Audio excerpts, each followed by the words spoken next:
Olá, prezados alunos do sexto ano, espero que esteja tudo bem com vocês, com os seus familiares, retomando aí as nossas videoaulas. Agora nós vamos trabalhar a química, né? Nós vamos trabalhar os métodos de separação de misturas, né? Existem vários métodos de separação de misturas, o professor Daniel colocou alguns aqui.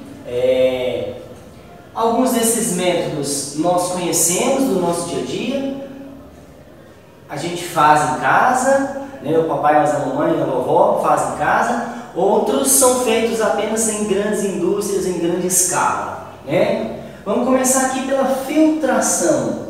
Filtração, usa-se um filtro e geralmente usado para separar sólido de líquido, né? Um exemplo é o café.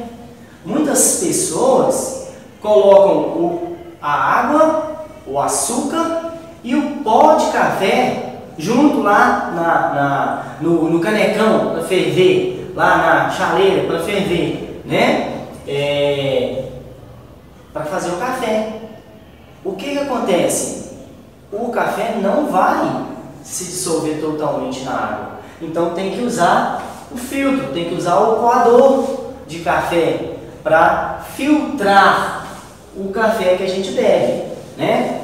Outras pessoas já colocam o pó lá separadinho no filtro de café, vem com a água e o açúcar e passa ali para colorir a água, vamos dizer assim, né?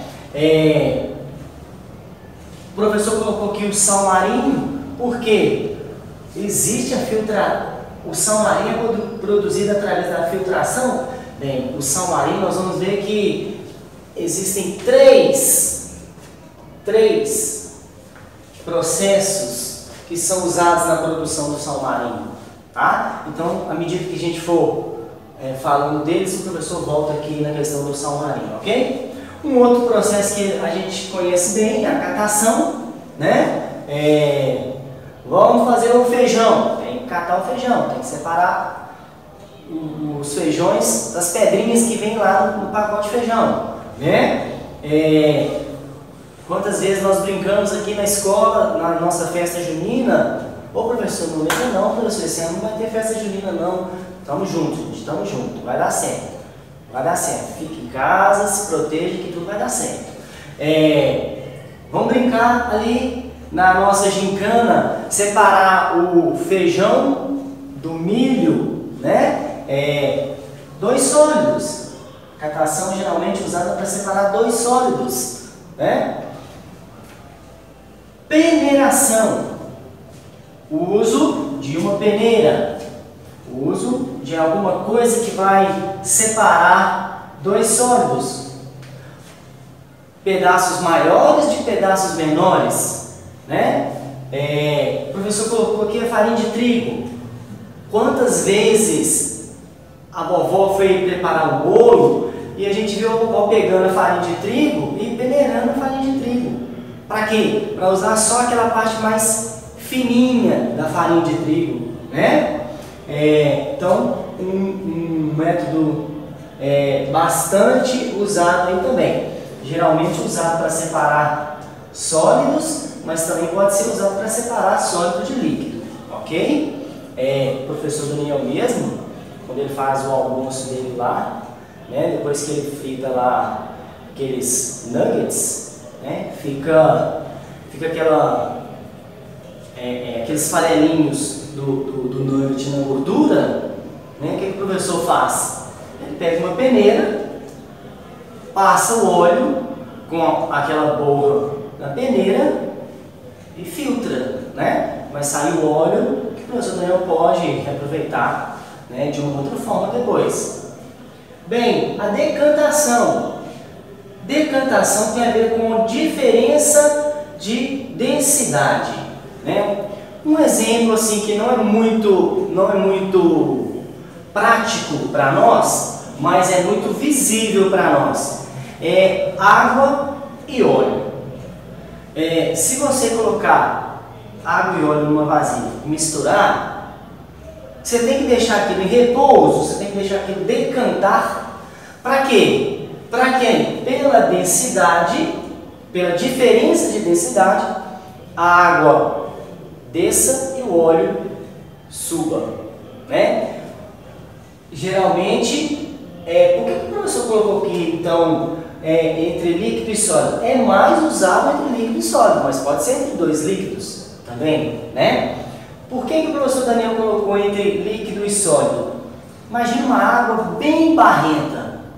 Você coloca ela numa vasilha e deixa ela lá decantar em repouso. O que vai acontecer com ela? O barro vai descer porque ele é mais denso e a água vai ficar na parte de cima, né? Por que o professor Daniel colocou o exemplo do achocolatado? Porque é um exemplo que está aí no nosso dia a dia. Você põe o leite, você põe o achocolatado e mistura. Se você deixar essa mistura em repouso 1 minutinho, você consegue perceber direitinho que no fundo do copo vai ficar um pouquinho de achocolatado, açúcar, né? Também, claro, tem gente que põe 15 colheres, não toma leite com achocolatado, toma achocolatado com leite, né? Se colocar, quanto mais achocolatado você colocar, se você deixar decantar, mais você vai ver a diferença. E o chocolate no fundo, porque ele é mais denso do que o leite, ok? Bem, outro tipo de separação, a evaporação, usada para separar sólido de líquido, utilizando alguma fonte de calor, geralmente a solar, né? Aí aqui mais uma vez o professor Daniel colocou a produção do sal marinho, a produção do sal que a gente come, né? Passa pelo processo de evaporação. Muito bem, separação magnética. Geralmente é feita para separar metais, com a utilização de um ímã, lógico, sólido de sólido. Por que o professor Daniel colocou esse exemplo aqui, usado, a separação magnética usada nos ferros velhos? Imagina que chega no ferro velho, latinha de refrigerante, latinha de cerveja, latas de alumínio. E chega lá a latinha de milho, latinha de ervilha. Como que eles vão separar? Ah, professor, pode ser pela catação, professor. Pode ser pela catação. Também a magnética também está ligada à reciclagem, né? O professor não falou da reciclagem aqui na catação, não, né? Eu falei só do feijãozinho, né? Mas tá bom. A reciclagem usa muito a catação para separar, por exemplo, plástico, de papel, de metais, certo? Mas voltando aqui na magnética. Aí chega lá no ferro velho, uma quantidade muito grande. Eles vão catar, eles vão separar manualmente? Não, o que eles pegam? Eles pegam um grande ímã, né? E colocam em cima daquelas latas.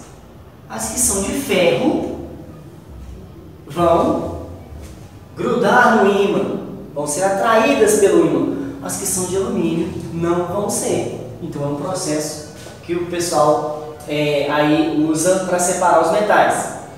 Dissolução fracionada. Bem, está ligada à solubilidade. Geralmente entre dois sólidos, onde um deles é solúvel em alguma substância. Geralmente em algum líquido, né? E aí aqui o sal marinho. Vamos lá. Então agora vamos terminar esse exemplo do sal marinho. Imagine que uma grande indústria foi lá fazer a exploração para a extração do sal marinho. O que ela faz? Ela pega a água do mar com a areia do mar, com o sal do mar e põe num recipiente. O que acontece? Um sólido, o sal nesse caso, ele é solúvel em água. Ele se dissolve na água. Então o que acontece? Eu estou separando a areia do sal através eu acrescentei pela solubilidade, eu acrescentei a água que dissolveu o sal. E esse sólido dissolveu o sal. Professor, mas agora o senhor tem a água misturada com sal, uma mistura homogênea. E o senhor tem a água salgada mais areia, que é uma mistura heterogênea. Como é que o senhor vai fazer para separar a água salgada da areia? Filtração. A água salgada da areia eu uso a filtração para separar. Bem, usei a dissolução fracionada para separar a areia do sal. Mas aí eu juntei a água com a areia, que eu separo através da filtração. A areia está separada, mas agora eu tenho a água e o sal juntos. O que acontece? Eu ponho ao sol. É o que as indústrias produtoras de sal, é o que elas fazem, né?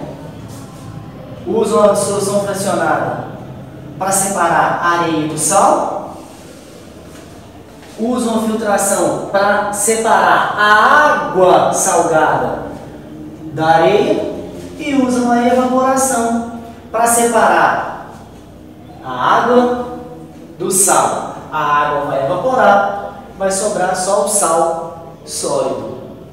Ok? Bem, centrifugação também tem a ver com densidade, né? E nada mais é que uma aceleração da decantação. Nesse caso, né? Nesse caso aqui, a decantação, deixar em repouso. A centrifugação é através de movimento circular, fazer com uma substância mais densa desça e uma menos densa suba. Um exemplo é quando vamos fazer o exame de sangue. Colhe o nosso sangue. O nosso sangue tem partículas diferentes. O nosso sangue é uma mistura heterogênea que os laboratórios mexem para separar glóbulos brancos, glóbulos vermelhos, gorduras, por aí afora.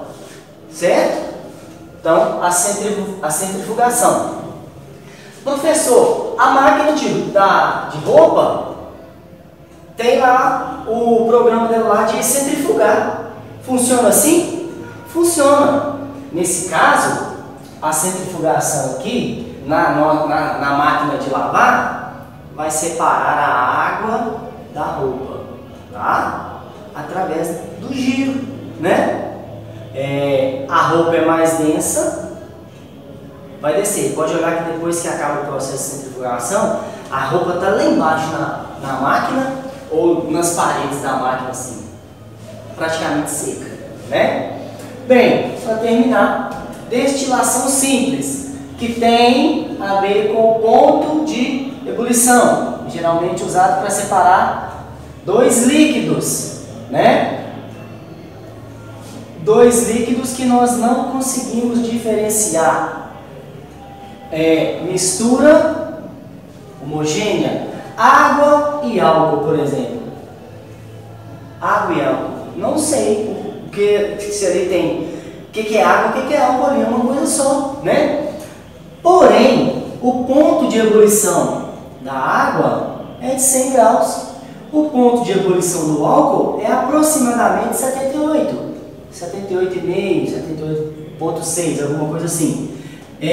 O que acontece? Eu coloco aquela mistura num recipiente, levo ao fogo, né? Dou calor àquele recipiente. O que acontece? Com o termômetro, eu vou medir a temperatura. Claro que vai sair aquele vapor. Aquele vapor, qual que vai ser o vapor primeiro que vai sair?